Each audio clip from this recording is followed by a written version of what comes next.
இன்றைய ஆன்மீக தகவல். மந்திரமாவது நீரு, வானவர் மேலது நீரு, தந்திரமாவது நீரு. திருநீரின் மகிமையை அவ்வளோ அழகா பாடியிருக்கார். நீரில்லா நெற்றி பால் என சொல்லி வைத்தார்கள் நம்முடைய முன்னோர். திருநீரு என்பது நம்முடைய அடையாளம். நம்முடைய ஹிந்து தர்மத்தினுடைய அடையாளம் திருநீர். இந்த திருநீருக்கு நிறைய மகிமைகள் இருக்கின்றது. ஏதோ அது வெறும் சாம்பல் அல்ல. கவியரசர் கண்ணதாசன் அவர்கள் தன்னுடைய வனவாசத்திலே ரொம்ப அழகாக எழுதியிருப்பார். அர்த்தமுள்ள இந்து மதத்திலே வனவாசம் என்கின்ற பகுதியிலே ரொம்ப அழகாக எழுதியிருப்பார்.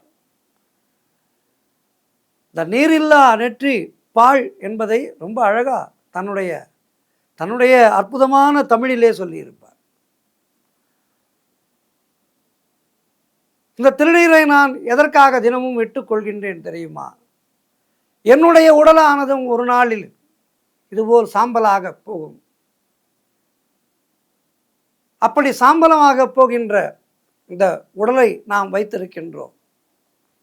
இந்த உடலும் உயிரும் நமக்கானதல்ல. ஆகவே வாழ்கின்ற காலத்திலே நல்லவற்றை செய்ய வேண்டும், தீயவற்றை செய்யக்கூடாது என்று எனக்கு நானே சொல்லிக் கொள்வதற்காகத்தான் இந்த திருநீரை இட்டுக்கொள்கின்றேன் என்று மிக அழகாக சொல்லியிருப்பார். இந்த ஆடியோ ட்ராக் கேட்டீர்கள் என்றால் தெரியும் உங்களுக்கு, அவ்வளவு அற்புதமாக இருக்கும். இந்த திருநீரை பற்றி கண்ணதாசன் நாஸ்திகராக இருந்து ஆஸ்திகரானவர். அவரே இப்படி சொல்லியிருக்கும் போது மகாபெரியவர் என்ன சொல்லியிருப்பார் திருநீரை பற்றி?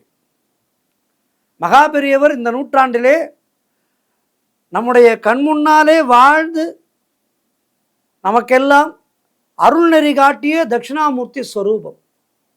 அவர் சாதாரண மனிதர் அல்ல.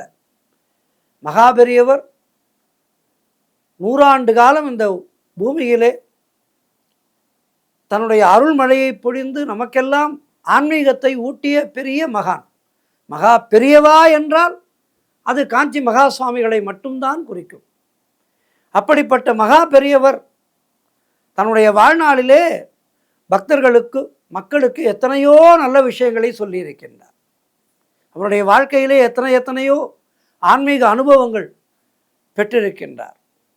அப்படிப்பட்ட மகாபெரியவர் சொல்கின்றார், அபிஷேக பிரியனான பரமேஸ்வரன் விபூதி பிரியனாவான் என மகாபெரியவர் சொல்லியிருக்கின்றார். அவர் சொல்கின்றார், காடுடைய சுடலை பொடி பூசி என்று தேவாரத்தினுடைய முதல் பாட்டிலேயே ஞானசம்பந்த பெருமான், அப்போது குழந்தையாக இருந்த ஞானசம்பந்த பெருமான் சொல்லி இருக்கின்ற மாதிரி சுவாமி இட்டுக்கொள்வது சமசான, அதாவது மயானத்திலே சவங்களை எரித்து பெறுகின்ற பஸ்மமாவே. ஆனாலும் அந்த பஸ்மமாக இருந்தாலும் நான் விபூதி தயாரித்து அவனுக்கும் இட்டுவிட்டு அபிஷேகங்களால், அதாவது விபூதி அபிஷேகம் செய்து நாமும் இட்டுக்கொள்கின்றோமே, அந்த விபூதியானது எங்கே இருந்து வருகின்றது என்று பார்த்தோமானால் கோமேய உருண்டைகளையும் புடம் போட்டு இந்த விபூதியை செய்கின்றார்கள். விபூதியை விட பவித்திரமாக ஒன்று எதுவுமே கிடையாது என்று சொல்கின்றார் மகாபெரியவர். சம்பந்தமூர்த்தி சுவாமிகளுடைய இந்த மந்திரமாவது நீரு என்ற திருநீற்று பதிகத்தை பார்த்தால், அதனால்தான் முதலிலே அதனை பாடினேன் நான். இந்த திருநீற்று பதிகத்தை பார்த்தால் அந்த திருநீருவுக்கு என்னவெல்லாம் மகிமை இருக்கின்றது என்பது தெரியும். பஸ்மஜாபா லோப நிஷத் என சொல்லி இருக்கின்றது. புனிஷத்திலே பரமேஸ்வரனே கோமேயத்திலிருந்து எப்படி விபூதி செய்வது என்று விளக்கமாக சொல்லி, அது பாவங்களையும் எப்படி எல்லா பாவங்களையும் போக்கி நமக்கு மோட்சம் தருகின்றது என்றும் சொல்வதாக இருக்கின்றது. கோவுடைய சாணத்துக்கு அப்படிப்பட்ட நிர்மல சக்தி இருக்கின்றது. வெளிமலம் கஸ்மலம், கசுமாலம் என்று சென்னையிலே ஒரு தமிழ் இருக்கின்றது. கஸ்மாலம் என சொல்வார்கள். ஆனால் இந்த கஷ்மலம் என்பது சமஸ்கிருத வார்த்தை. ஜனங்களுடைய பாவங்களை போக்குவதோடு அணுகர்ம மாயா மலங்களையும் சோதிப்பதாக கோமயத்திலிருந்து பெறுகின்ற விபூதியானது இருக்கின்றது என மகாபெரியவர் சொல்கின்றார். யஜ்ஞத்திலே நேற்று விழுகின்ற ஹோம பஸ்மத்தை வைஷ்ணவர்களும் மந்திரபூர்வமாக தரித்து கொள்வார்கள். அதிலே சமைத்து சாம்பலோடு கோமயத்தால் ஆன வரட்டியின் சாம்பலும் கலந்திருக்கும். அதனை சுத்தம் செய்து கொள்வதற்கு 2 வழி.